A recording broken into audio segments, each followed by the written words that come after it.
Namaku Firaun, penguasa Mesir, Tuhan bagi bangsa yang hidup di bawah kakiku. Dunia modern mencoba menuliskan kisahku sebagai sosok jahat yang pantas dibenci. Mereka memuliakan Musa sebagai pahlawan pembebas, lalu menempatkanku di sisi gelap sejarah. Tapi kalian tidak pernah melihat Mesir dari mataku. Kalian hanya membaca dari buku yang ditulis oleh kaum yang hidup setelah aku tenggelam.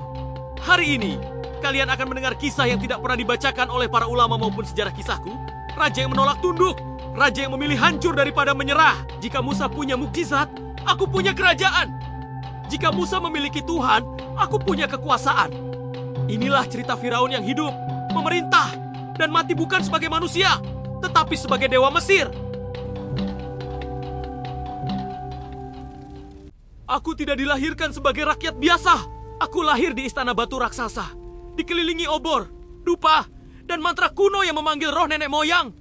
Saat aku membuka mata, para pendeta bersujud mengangkat tubuhku ke atas dan meyakinkan seluruh Mesir bahwa aku adalah jelmaan Ra, matahari yang turun ke bumi dalam bentuk manusia.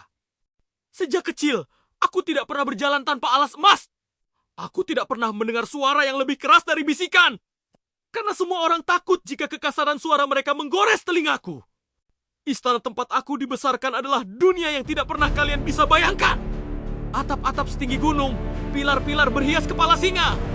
Dan halaman luas di mana tentaraku berlatih hanya untuk mempersiapkan kemungkinan perang yang tidak pernah akan terjadi. Di luar gerbang istana, Sungai Nil mengalir seperti ular raksasa yang patuh pada perintahku. Ia membawa kesuburan ke setiap tanah, menghidupi desa, dan membuat rakyat menyembahku sebagai penguasa air dan daratan. Di awal masa kekuasaanku, para imam datang membawa satu ramalan yang buat semua orang berbisik. Di antara budak Bani Israel akan lahir seorang anak laki-laki yang kelak menghancurkan kerajaanku dan menjatuhkanku di hadapan rakyatku. Ramalan itu bagi manusia biasa cukup untuk membuat ketakutan. Tetapi bagi seorang yang dibesarkan sebagai dewa, itu hanya candaan. Tapi kerajaan tidak berdiri karena tawa. Kerajaan berdiri karena darah. Maka aku memerintahkan pembunuhan seluruh bayi laki-laki dari bangsa itu. Para wanita meratap, para lelaki kehilangan penerus mereka. Tetapi Mesir penuh oleh suaraku, bukan suara mereka. Aku tidak menyesal, aku tidak meragukan diriku. Jika takhta harus dijaga dengan kejam, maka biarlah kekejaman menjadi hukum kerajaan ini. Ironisnya, di tengah perintah pembantaian itu, Sungai Nil membawa seorang bayi ke dalam istanaku. Istriku menemukannya di dalam peti kecil yang hanyut. Ia memohon agar aku tidak membunuhnya. Aku melihat bayi itu wajahnya tidak memiliki tanda bahaya. Ia kecil, lemah, tidak berdaya. Maka aku membiarkannya hidup. Kami menamainya Musa. Ia tumbuh di dalam istana ini sebagai bangsawan. Aku memberinya makanan mewah, memberinya pendidik terbaik, mengajarinya seni perang dan ilmu politik. Dia memanggilku ayah. Di depan seluruh istana, ia adalah kebanggaan keluarga kerajaan. Musa memiliki postur kuat, pikiran tajam, dan keberanian yang membuat banyak jenderal iri. Namun ada sesuatu pada dirinya yang aku tidak fahami. Sorot matanya penuh tanya. Ia tidak pernah sungguh-sungguh tunduk. Ia tidak pernah benar-benar menganggapku Tuhan. Semakin besar, semakin berbeda ia dari para pangeran Mesir. Dan suatu hari, benih pemberontakan itu tumbuh menjadi darah.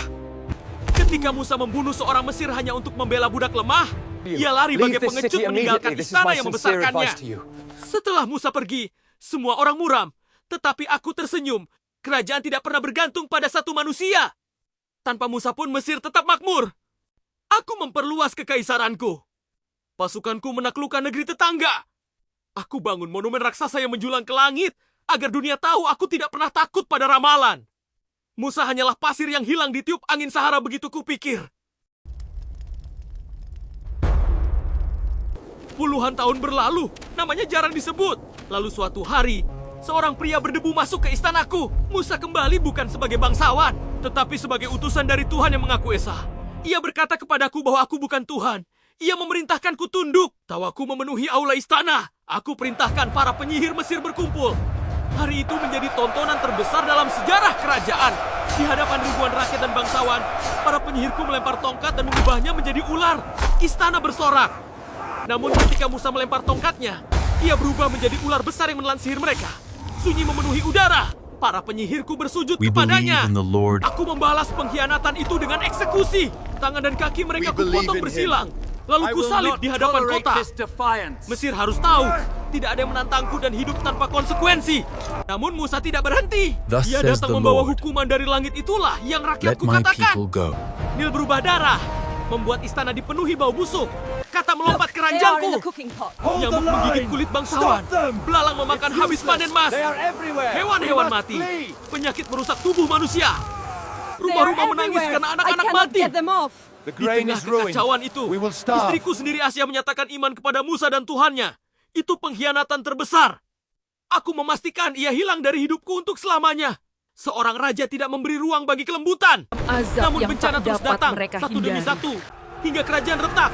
Rakyatku memohon agar aku menyerah. Mereka menatapku seolah aku manusia biasa. Tapi aku adalah Firaun. Aku lebih memilih Mesir runtuh daripada aku tunduk pada Tuhan yang tidak pernah terlihat.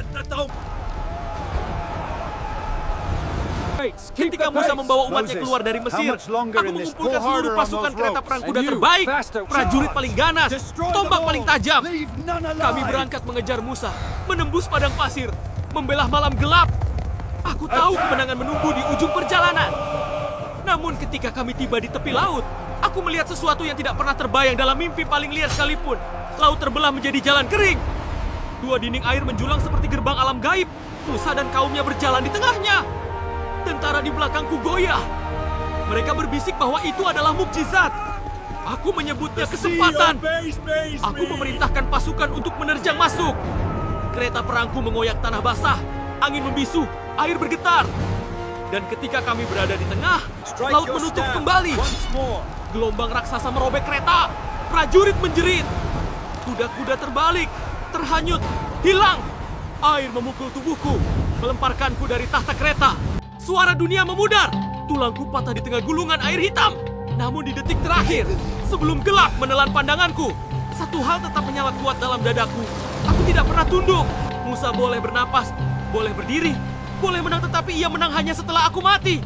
Dunia boleh memanggilku zalim, agama boleh memanggilku kafir, sejarah boleh menulisku sebagai tiran terbesar. Tapi tidak ada manusia yang pernah menantang Tuhan sekuat aku. Dan tidak akan ada lagi raja yang berdiri setinggi aku pernah berdiri. Aku adalah Firaun, dan mati pun aku tidak menunduk.